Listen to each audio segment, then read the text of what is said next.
Hi, I'm Sophia Lemoniatis, licence and registration please. And in this documentary we'll be exploring why it's become so difficult to farm sustainably in the UK. It's increasingly become the climate. I'll be looking at the social and the economical impacts. Over the years with the non-organic farming, we've depleted the nutrients out of the soil. Our gut microbiome is shrinking. So you as a consumer can make better food choices. This produce is just incredible. As we all know, food doesn't grow in a packet on a supermarket shelf now, does it? Oh my God. Brum. Right now I'm here in SANDYLANE Farm, Oxfordshire, Tame, and I'm here joined by Cate Bennett and her husband George to find out a little bit more about organic farming, what it's like and how it works here on their 100-acre land farm.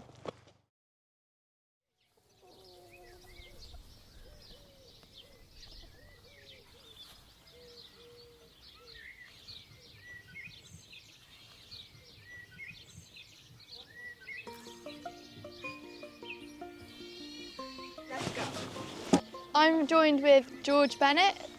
Hello. We're here on SANDYLANE Farm. So, George, do you mind just telling me a little bit about the farm? Yeah, so it's 100 acres, about half of which is for growing organic veg, and then the other half is permanent pasture for pigs, sheep and chicken that produce eggs. So how does organic farming work? Can you tell me a little bit about it? Yeah, so what we are trying to do is to use natural processes rather than use fertilizers and pesticides, herbicides, fungicides, which are artificial inputs. We're trying to use nature to do those things for us. So, for example, we've got rye and vetch here, and this is fixing nitrogen from the air into the soil. Yeah. We use plants and rotation to manage our pests and diseases. And really it's about having a closed loop system. So we're not importing fertility, we're not using external artificial fertilizers. Yeah. We're just really trying to work with nature and let the biodiversity of the farm around us do the work for us. Amazing. What are the biggest challenges you face as an organic farmer in the UK? I think it's increasingly become the climate. The weather patterns. We are now starting to get stuck into fixed weather patterns, so extended periods of dry or wet. In the 10 years ago, it used to be really variable, so we had a lovely variation on the weather. But I think that's the key difference, is being stuck in those weather patterns, which means that we're now having to start to think about management at a much more strategic level about water, how we irrigate, how we retain moisture. And so that's really the biggest risk I think that we have on the farm. And economically, what are the impacts that you guys face? Well, farming has gone through a perfect storm, whether it's Brexit, subsidies declining, whether it's increase of national insurance or minimum wage. There's a whole series of things that are really affecting farms. We are actually doing fairly well. We are on a stable financial footing.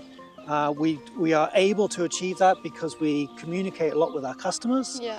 And so we really try and foster a lot of engagement with our customers and the community, and that gives us a lot more resilience and protection against some of those external factors. And how, as a consumer, can we, especially as young people, support small farms like you? Yeah, I think that's critical. I think if you don't know what you're eating, it's difficult to make those choices. Exactly. So farms like us, we make a big effort to say what we do, to say how it affects the area around us, and how it can taste better and be healthier for you. Exactly. And I think we're here to farm for the long term. We're not here to farm to make a quick buck for the next 2 or 3 years. We're here for the long term. And I think as young people, that's important because we've got to make sure that we're leaving this world and these chickens with us Hello. in a better place. Organic chicken at its finest. Free range. Free range. Yeah, and organic, of course, but very free range.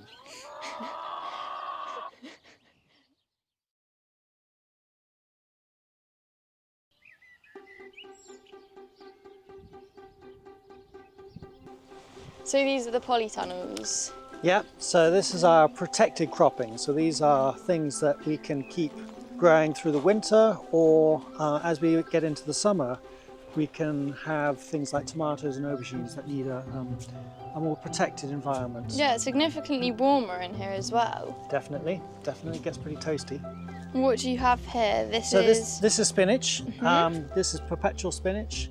There's quite a lot here, and it will soon be making way for our summer tomatoes. Lovely. So in about 2 or 3 weeks, we will start to clear some spaces, plant tomatoes, while the other spinach is growing up around it. Okay. And then within about 4 or 5 weeks, all the spinach will be gone, and the tomatoes will be climbing up to these wires up here. Wow.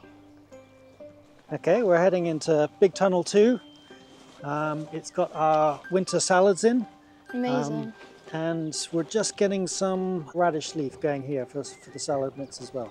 Wow, the colour on these are amazing. What is this? So this is beetroot, but we're using the leaves as tender leaf for the salad mix. So we're not actually using the roots on this beetroot, it's really just for the leaf production. Okay. And same with the radish. The radish is used for the leaves in the salad mix. And you've got some lettuces here as well. Yeah, these are endive, so that's slightly bitter lettuce, which bitterness is a really good sign of healthiness for you. In general, the more bitter something is, the healthier it is. Okay. And we've got gem lettuce here, which is like a mini cos, and then lots of oriental mustards. Yeah, here. mustard leaves. So there's an awful lot going on there, including herbs. So that's coriander over there. So how do you maintain biodiversity in these tunnels and just your farm in general? What we do is we really try to encourage habitat space for wildlife to just hang out in. So, for example, on the ends of the polytunnels, we've got areas of nettles, and nettles are a go-to plant for aphids in the spring. Okay. And you would have thought, why are you attracting a pest like aphids to your polytunnels? Yeah. The reason is that they hang out there, and then the ladybirds realise actually there's a feast to be had there. And so by the time the nettles are no good for the aphids and they want to come into the polytunnels, we've got a whole predatory army ready to control them. Yeah. So that happens everywhere. As long as you give habitats for those predators and food for the predators, then they will come and they will stay, and then they will keep the ecosystem in balance. And what type of predators are in the polytunnels? So we would attract small things like predatory wasps, ladybirds. We'd attract pollinators to pollinate the crops. So, for example, we would plant calendula and tagetes, really smelly flowering plants to attract things in. And then we have slightly bigger things like toads. So there'll be wet areas in the corner where toads will hang out, and they'll come out at night and gobble up slugs. So it's about creating space for things to hang out in and not disturbing it. And then also planting things to draw things into the polytunnel. Wicked. Let's keep walking and we'll head over to that polytunnel. So we're... So here's an example of just a herb patch outside the polytunnels. All sorts of insects will love hanging out in there. And what herbs have you got here? that's a yarrow. Yeah. It's actually quite medicinal. We used to put this in our salad mixes, but it is very, very strong. Can you taste? Yeah, you can taste it. It's strong. This is bergamot, which is good in teas. And there's all sorts of herbs here that various different species will enjoy hanging out in. Cool. And then we have the nettles, of course, as well. So huge. Yeah, I did notice quite a few nettles. I was going to ask you about those actually. Yeah. So like I said, they're good for habitat, but also nettles, and this is comfrey. These are really good fertilizers. They've got deep. They're soft, aren't they? Yeah, they're really soft leaves. And so in this bucket here, we have a stinky mess of. You can stick your nose in there if you like. It's not too pleasant. But that's comfrey and nettle sludge, which is like a supercharged fertilizer. So how do you make that? You just pick it fresh, put it in the bucket, and wait for it to reduce down. That's it. Wow. So we have all sorts of comfrey and nettles around here, and if you pick them at about this time of year, they're at their best. So effectively, we're storing or canning. You know, we're preserving that fertility now for later on in the season. Wow. And how long does that last? Yeah, we like to try and use it within a year, but yeah, it will easily last about a year.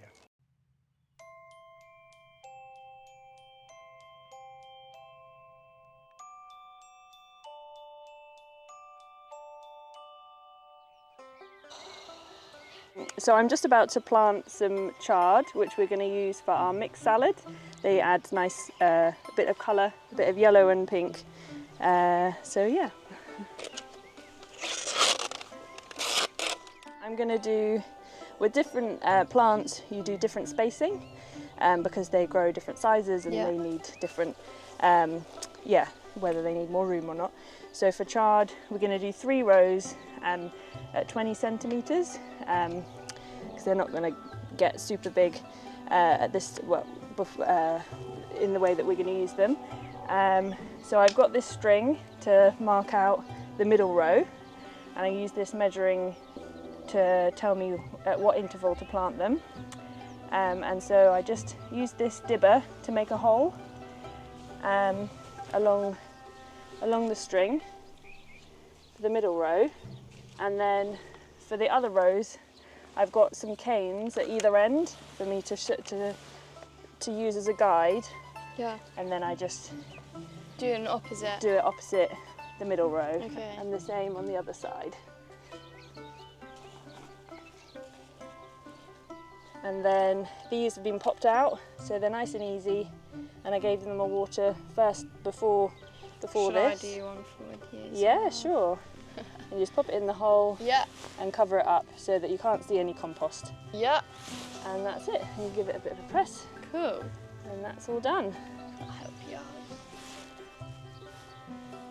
So, Yeah. Thanks. cover it up a little bit more, but otherwise they look good. So how long do you plant the shrubs for them? How do you know when they're ready to grow? Like when they're ready to plant, sorry. So normally it's about how many roots they've grown. Yeah. So once they've got, you can see these, Yeah. they're definitely ready. There's, if anything, they've got a bit too many roots. But sort of as soon as they have enough roots to hold the block of compost together, that you can lift them up and it stays together, then that's a good sign. Another sign that you know that they're sort of on their way is the first leaves they produce are like this. They're, I think, A bit yellower. well, they're green. They're just a bit yellow now that they're a bit older, but they're not true leaves. So then they start growing their true leaves after the sort of their second round. And once you start to see them, you know that they're getting on their way. So you can check to see how the roots are doing. And then that's the main thing really. And you kind of you don't want to leave them in here too long, because if they get root bound, they can get a bit stressed. Okay. So it's a balance of getting it not too early but not hanging around too long either. So yeah, but these will be fine. Do you believe that the nutrient density of organic produce compared to conventional is a lot higher? I believe so. I think the research that I've read or heard about definitely indicates that is the case, and I think it makes sense because of how we treat the soil and the way that, because organic plants have to work a lot harder to survive, in the way that they have to search for food more, for nutrients, and because we're not giving fertilizer just so readily, it means that they find a wider range, and also that because of the stress, they produce beneficial antioxidants for us as well in the process. So yeah, overall I would say yes. Can you walk us through a day at the farm? What usually goes on? Well, we actually organise ourselves by the week. So Mondays and Tuesdays are harvesting days. Yeah. Wednesday is where we do all the bagging and packing for the veg boxes. And then Thursday, Fridays, we're getting ready for the farm shop and doing odd jobs that we didn't really have time to do in the week. So every day there's something different. There's a lot of variety throughout the week, and it makes it fun to work here. What day is your farm shop open? Farm shop is open on Thursday, Friday and Saturday from 10 till 4 on a Thursday, Friday, and then from 10 till 2 on a Saturday.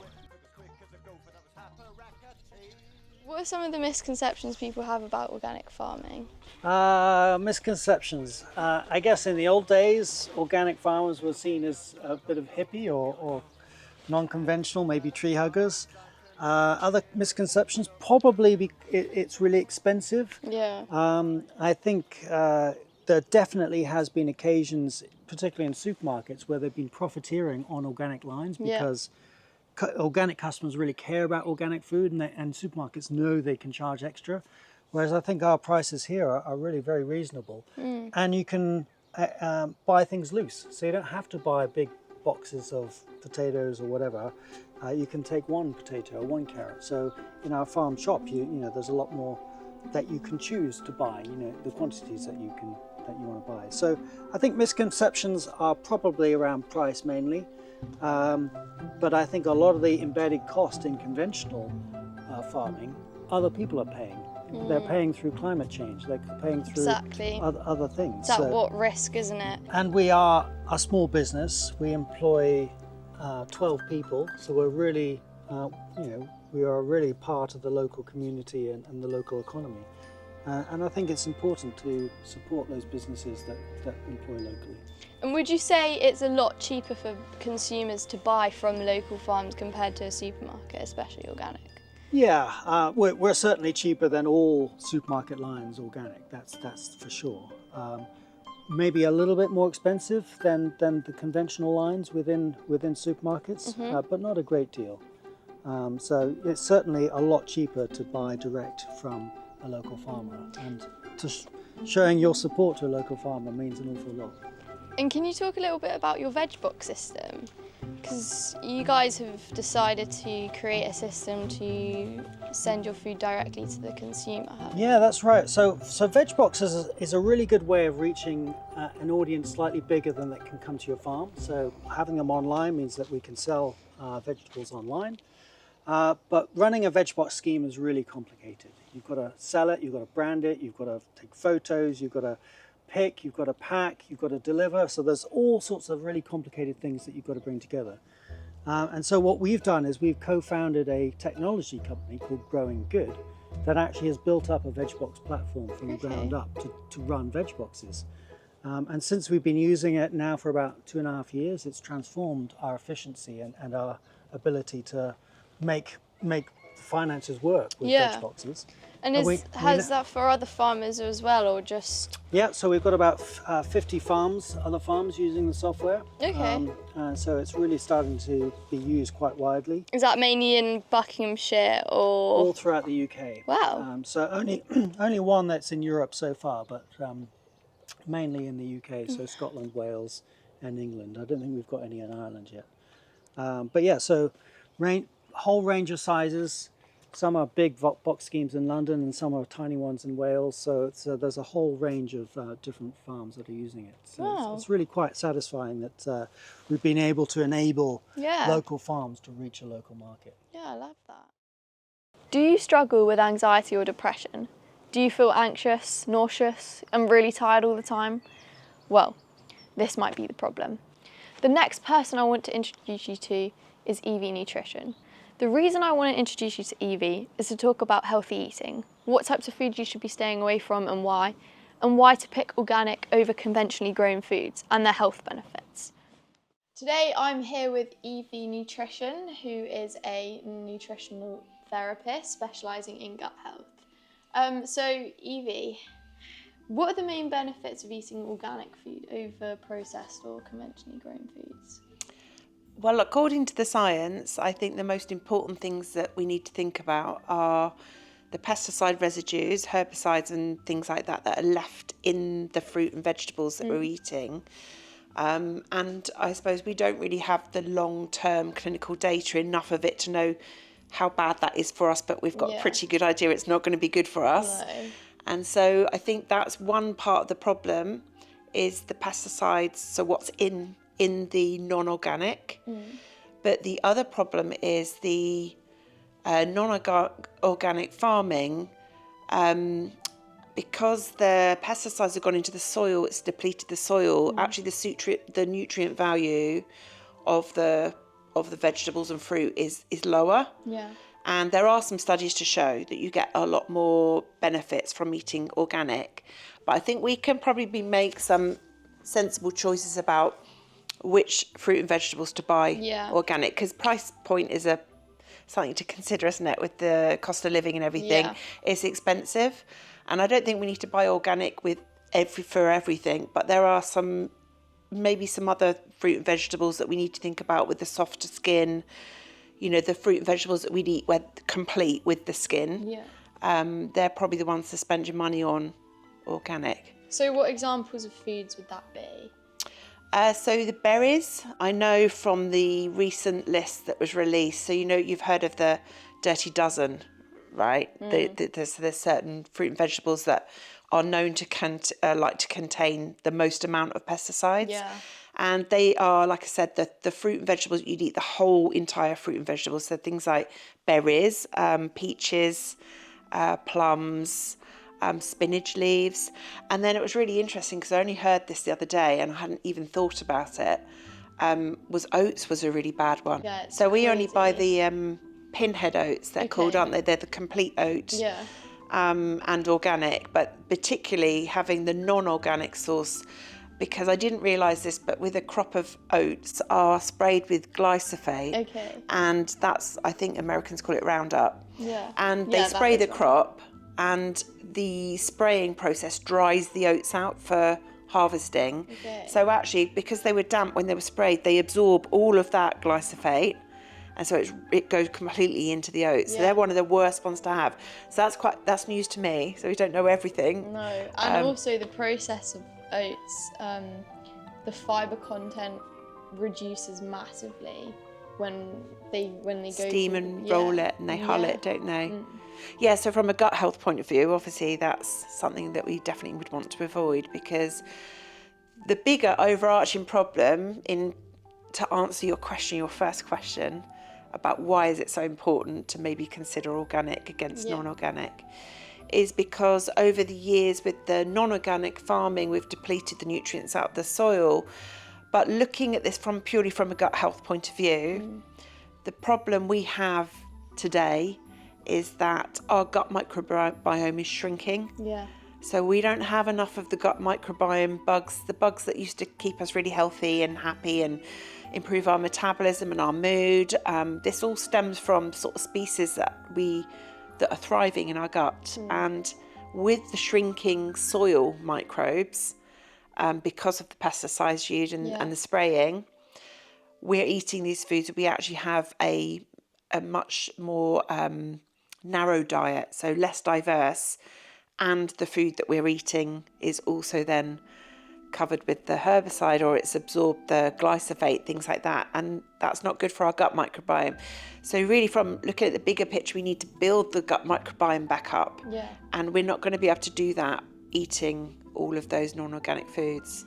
And for those that don't know what gut microbiome is and healthy gut bacteria, can you just give a short overview? Yeah, so it's our gut bacteria, and it's actually fungus, yeast, it's a bit of everything. Collectively in the gut, we think it weighs about 3 pounds in weight. Wow. And it's trillions of different species. And we know that this confers a health benefit to us if we've got a healthy gut microbiome, because these gut bugs, these gut bacteria, they make something called short chain fatty acids. And that's really the key thing that we're interested in for long-term health, is making enough of these short-chain fatty acids. So one in particular, of particular interest, is butyrate. And that's provided by species of bacteria that are called lactobacillus, you would have heard of, and bifidobacterium. And they make butyrate, and butyrate is a really important energy-producing short-chain fatty acid in the gut that keeps our gut healthy, but also nourishes the gut bacteria. Can you explain the connection between gut health and mental health and how those two correlate, especially in young people today? The link between the gut and your brain it's connected by the vagus nerve. So it's the longest nerve in the body, and it connects your brain to your gut. And we know that the signals that go from the gut bacteria travel up the vagus nerve to the brain, and that's bidirectional. So similarly, the messages go from the brain down to the gut. And so it's a bit like, I suppose a simple way of explaining it is when you get that butterflies feeling, or you get that feeling in your tummy that something's not right. Yeah. Or we say, listen to your gut. If it's something doesn't feel right, it feels a bit off. So there's a strong link between mood disorders, anxiety, depression, and what we do know from evidence-based science and literature is that the gut microbiome of people with anxiety and depression and mood disorders looks very different. Yeah. So, it's about these missing species, not what's in there, it's about what's missing. And again, we can sort of use that as a simile to what's missing from the soil and from the plants. So for people wanting to improve their gut health and their gut microbiome, what type of foods could they be eating to improve them?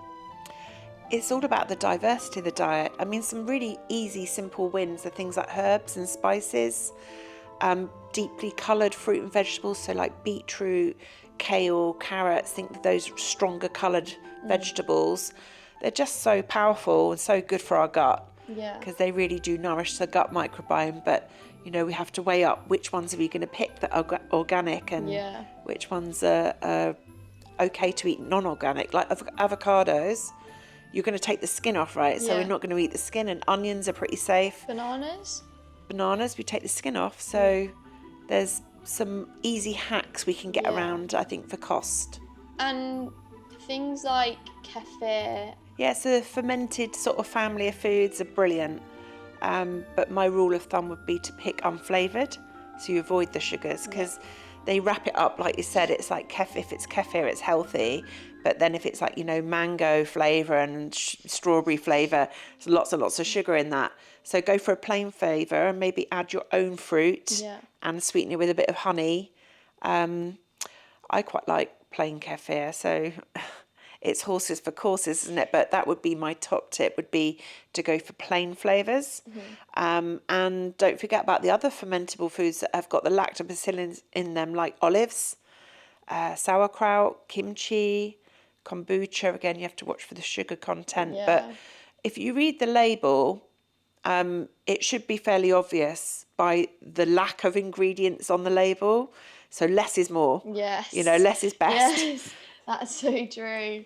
We don't want all these additives added to our food. No, we don't need them. And they're just there to prolong shelf life, which obviously defeats the object of what we're trying to get the fermentable foods in. They don't have a long shelf life. No. My next conversation is with Dr. Emilios Lemoniatis, who's a child and adolescent psychiatrist. And he's going to be talking about gut microbiome and how it correlates to mental health and why it's so important to feed your gut the right bacteria.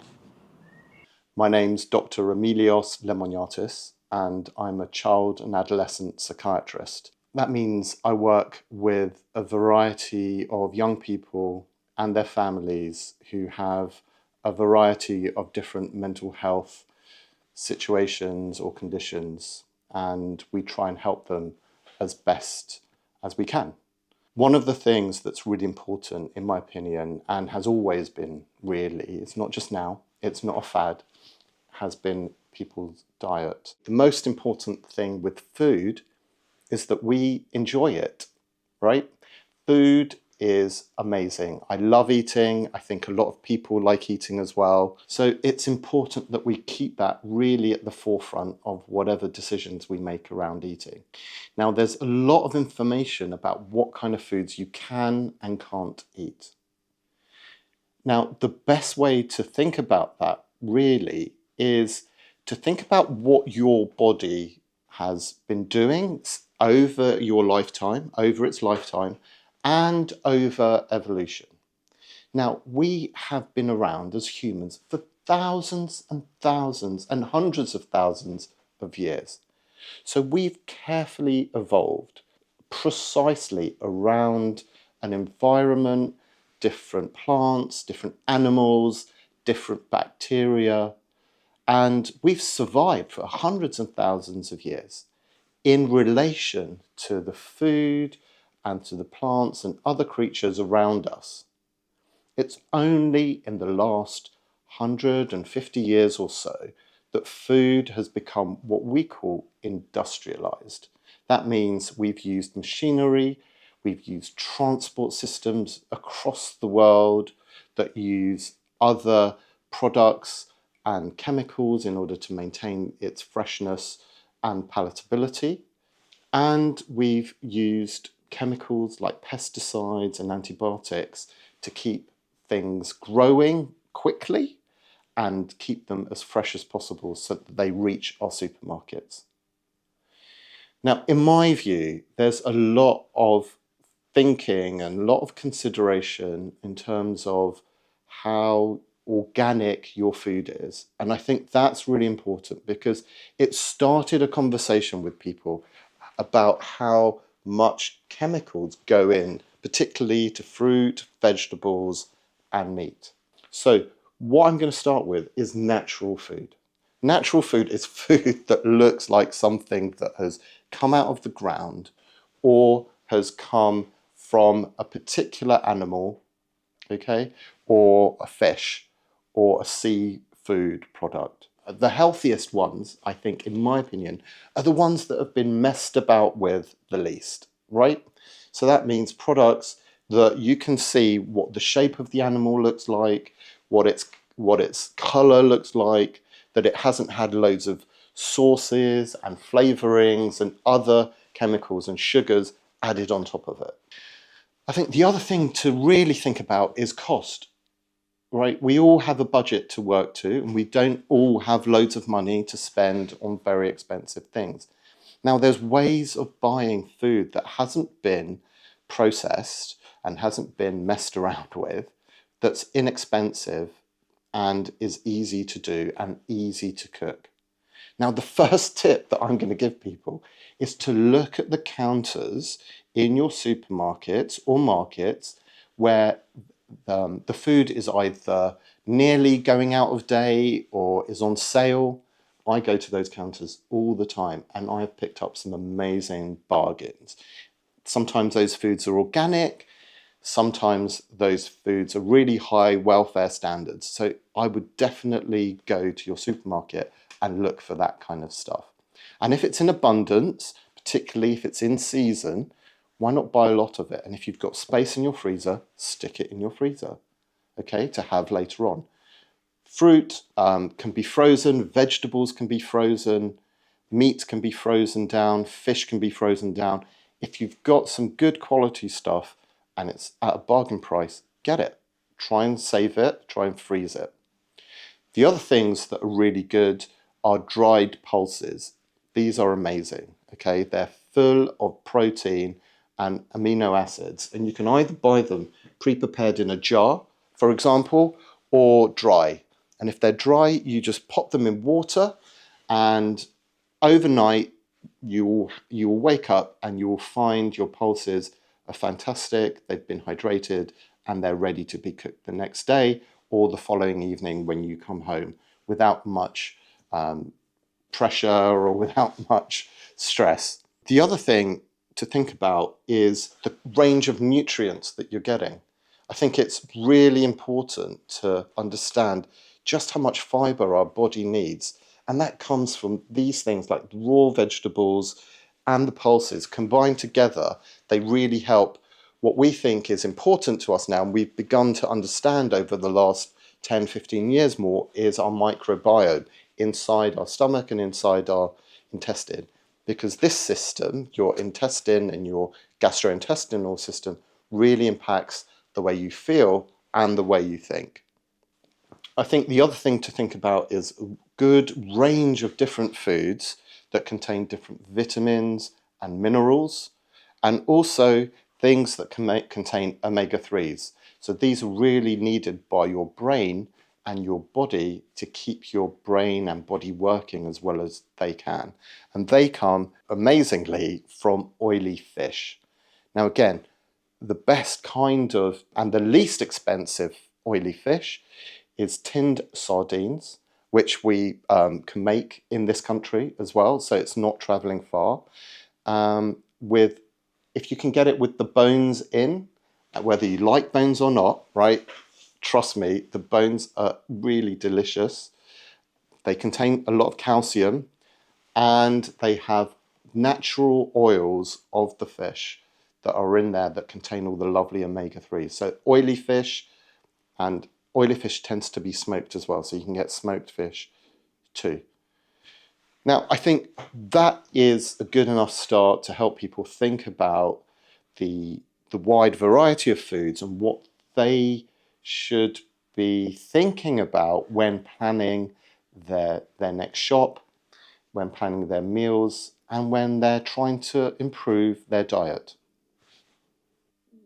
What's important also to understand is that not having certain nutrients or minerals in your diet can lead to specific physical and mental health problems.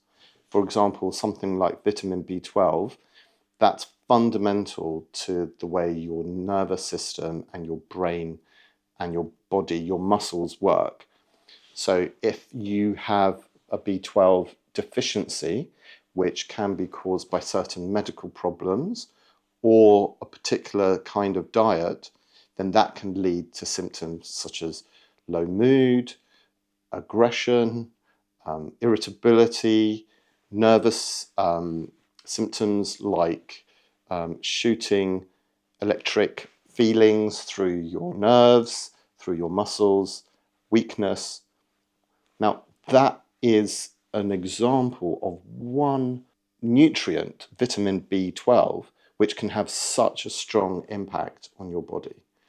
And if that is depleted, then the outcome is really significant. So other vitamins can also have, not to the same extent, but can also have impacts on your body in that way if you don't get the full range of nutrition from a healthy, balanced diet. So that's why it's really important whenever you see someone, and if you've got a mental health problem or a physical health problem, you just consider whether diet is related in some way, and just think about what you're eating and whether that might be contributing to the way you're feeling. And if you eat one particular food group too much, then you might be missing out on a whole range of other things. And particularly if you're eating a lot of what we call ultra-processed foods, you might be both missing out on a range of nutrients and minerals that your body needs, or adding other things in, such as sugars, high levels of carbohydrates, caffeine, and other stimulant chemicals, which might themselves be having a negative effect on your mood, on your mental well-being. So some of the lead people in this area that have been talking about ultra-processed foods, right, are really worried about what's happening to us as a group of people at a population level. Now, what we're noticing, and I'm seeing this in our supermarkets as well, and I've seen it and noticed it over the last 30 years, is just how many foods have become ultra-processed and are on sale if you go to your local supermarket or corner shops. Things in plastic packaging with long lists of ingredients suggest that it's ultra-processed, especially if the ingredients don't sound specific or natural, or they've got long chemical names. Now, we have changed our culture over the last 30 to 40 years in this country in particular, where that kind of food has become such a big proportion of what we eat. Now, that is now having an impact on us at a population level and will impact the way we grow, the way our brains grow, and the kinds of mental health problems that we will be seeing both now and in the future. Now, one of the ways those foods impacts on us is by not providing enough nutrients to the organisms that are growing inside us to help us. That's called your microbiome. Now, they need feeding just as any other little pet might need feeding, right? And your pets need to eat good food, so you need to treat your microbiome like a little pet, right? So it needs this kind of stuff, the fiber, the roughage that I've been talking about. That's what your microbiome needs. And if you eat ultra-processed foods, you're getting lots of carb-heavy type foods, sugar-heavy foods, salty foods that make you have a strong taste bud experience, but not necessarily a nutritional microbiome digestion experience. After learning all this information, I'm now going to put it into practice. I'm going to go to the top 3 supermarkets in the UK and compare organic produce, the price, the quality, and the accessibility.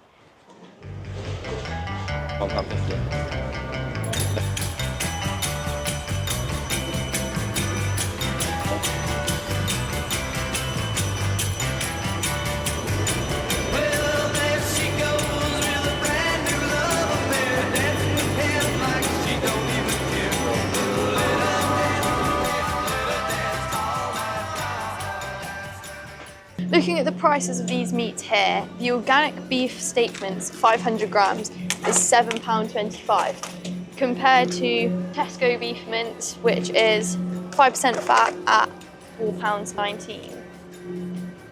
Looking at the organic beef mince they've got here in Sainsbury's, it's £7.75 for 500 grams compared to the conventionally farm-grown beef mince, which is £5.25 for 500 grams, or £5 on Nectar card price. Comparing the beef mince prices in Waitrose, we've got an organic beef mince 500 gram pack for £7 compared to the high welfare beef mince that they sell for £6.20.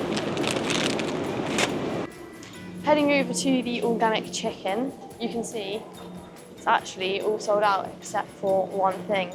That is a really good sign. People are starting to make a change. So let's compare the price difference. We've got £6 for organic chicken breast supreme. £6, not bad of a price, but it does depend on the weight. Let's use these free-range chicken as an example. If you come closer, we can see depending on the weight, the price of the chicken breasts are different. For example, this one is £8.06 compared to a lighter pack, which is £6.24. This also goes hand in hand with organic chicken in any supermarket. They're usually priced depending on the weight, so that's another thing to look out for. Let's compare it to your average chicken at the supermarket. Here you have a massive pack of 950 gram chicken breasts for £6.50, comparing to the organic chicken, which was 2 chicken fillets for £6. Looking at the organic chicken breast they have here in Sainsbury's, it's £10.17 for just over 400 grams. We did find a reduced one for £8.64, but originally again for over 400 grams it's £10.81. Let's compare that to the conventionally grown chicken, which is £2.40 for just over 300 grams. In Waitrose here we're looking at organic chicken breasts. Here for 2 it's £7.49 for 300 grams. Now comparing that to their chicken breasts that are conventionally farmed, we have a pack of 4 chicken fillets for £4.85 and a pack of mini fillets for £4.15. Now the reason that these chickens are priced differently with the conventionally farmed chicken breast is because they put loads of water and chemicals in the chicken, which means when they cook, they'll reduce down and all the water will come out. So the chicken is actually, you're getting less chicken for your value compared to the organic chicken, which isn't allowed to be pumped with water, which is more protein, more actual chicken.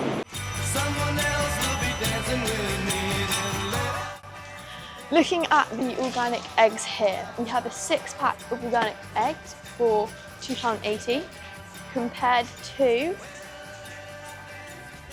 a 6-pack of Tesco's free-range eggs, which are £1.65. We also have a pack of 10 purely organic eggs for £5.05. Now, if you look close at the organic eggs, you can see the organic symbols here. There are multiple different organic symbols. This is one of them, and so is the OF and G organic symbol. These are organic qualified, certified, so you know they're safe to eat. We've come to look at the eggs in Sainsbury's, and unfortunately we cannot find any organic eggs. They do, however, on the website, if you're ordering online, they do supply organic eggs, and I will put the price up here. But let's have a look at the own brand. How much did the free range eggs cost? £1.95 for 6 eggs, and for 12 eggs it's £2.70. Looking at the egg prices in Waitrose, we have a pack of 6 large organic free range eggs for £3.60 and a pack of 12 Dutch organic free range eggs for £5.25. Compared to the free range eggs that they sell, which are £1.45, or the large free range eggs that they sell for £2.35. When it comes to things like butter, it's really important to look out for the ingredients. The lack of ingredients will show the quality of butter, so you don't really need to buy organic, but it is helpful when you can. So organic butter over here in Tesco, unsalted butter is £3.15, and so is the organic salted butter. U Valley, that's also a really good brand to look out for. Their butter is £2.25 on club card price, which also helps because originally without a club card it would cost you £3.45. Another good butter suggestion I have for you here is Kerrygold butter. Kerrygold butter is really good. That can be seen from the lack of ingredients at the bottom here. Literally only British milk, salt, fat. You can see in the ingredients here, although it says it's organic, it is 29% rapeseed oil. That is not pure butter. The rapeseed oil is in there to make it a spreadable consistency, so don't buy anything spreadable, it's not good for you guys.